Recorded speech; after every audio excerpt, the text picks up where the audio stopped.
Ibu namanya siapa?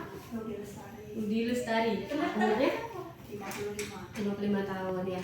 Izin Bu ya, perkenalkan dulu, nama saya Dewi Sartika Bu ya, perawat yang bertugas pagi ini. Kita mau minta waktu Ibu, mau kasih pendidikan kesehatan mengenai obat herbal ya Bu ya. Ibu tadi datang ke dokternya karena lemes Bu ya. Mual muntah tadi ya.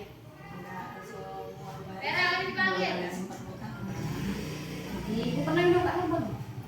Nah kayak jamu-jamu gitu? Ya. Jadi ini kayak pendidikan kesehatan itu kan obat herbal yang sering dikonsumsi sehari-hari. Jadi obat herbal itu kan pada dasarnya bahan alami ya Bu, dari tumbuhan kayak jahe, kayak daun salam tadi Bu minum tadi ya, daun salam, kumis kucing ya Bu.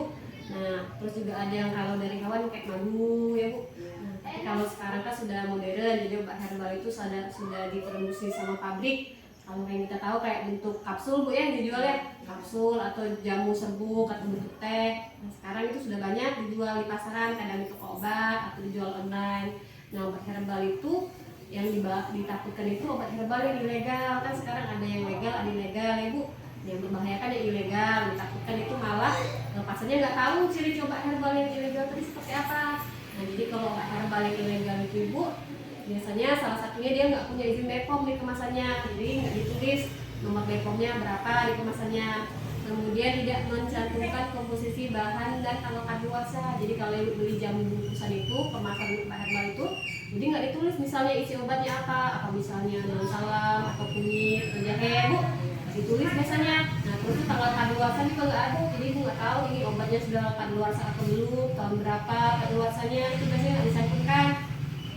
Nah kemudian biasanya ditakutkan kalau nggak ada rincian komposisi obat itu, takutnya itu malah isinya bahan kimia yang berbahaya Bu. Nah kemudian biasanya kalau obat herbal itu yang ilegal, biasanya kalau iklannya itu berlebihan Bu, kayak misalnya dibilangnya obat herbal ini bisa menyembuhkan penyakit jantung dalam 3 bulan atau bisa menyembuhkan hipertensi dalam 2 bulan ya Bu ya. Nah kemudian biasanya juga dijual secara daring. Nah daring itu kayak online Bu, kayak di Shopee, di TikTok, di Facebook. Biasanya itu banyak juga obat herbal ilegal. Nah kemudian ciri-cirinya biasanya tidak ada nama produsen yang jelas. Jadi PT-nya nggak ditulis Bu. Misalnya PT Sido Muncul atau PT Angkasa, itu biasanya nggak ditulis di kemasannya, polosan biasanya sering ya Bu.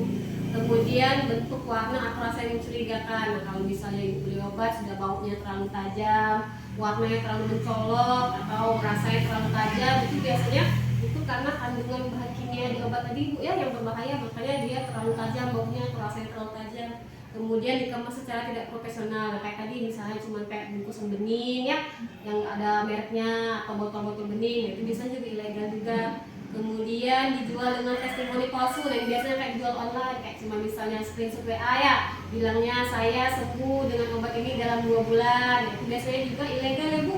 Kemudian harga terlalu murah dan tidak masuk akal. Ini biasanya kayak cuma harganya 25.000, 30.000. Nah itu biasanya juga ilegal. Nah kemudian obat herbal ilegal ini yang dikhawatirkan bukan efek sampingnya. Nah banyak efek sampingnya biasanya. Nah misalnya kalau yang kita lihat di masyarakat tuh sering ada yang badannya, kakinya bengkak, tangannya bengkak, atau badannya kuning. Nah itu biasanya karena sudah rusak hati sama ginjalnya, efek samping dari obat herbal ilegal tadi. Kemudian juga biasanya dia juga ada gangguan pencernaan, mual dan alergi berat. Nah, misalnya kalau obat itu sudah menyebabkan mual, muntah, atau badannya jadi lebam-lebam, nah itu karena efek samping dari obat herbal tadi, kandungan kimia di obat herbal tadi ya Bu. Kemudian interaksi berbahaya jika dikonsumsi dengan obat dari dokter. Nah misalnya ibu ada sakit kronis Bu, kayak misalnya darah tinggi kan biasanya minum obat rutin ya dari dokter. Nah tiba-tiba kalau dibarengkan sama obat herbal ilegal tadi, takutnya malah membahayakan, penyakitnya tambah parah, terus efek obat dari dokter juga menurun. Nah kemudian biasanya juga menyebabkan kecanduan Bu, biasanya kalau ilegal tuh. Jadi misalnya hari ini minum, sembuh ya, besoknya nggak minum, badannya biasanya terasa lemes, terus juga jadi pusing ya.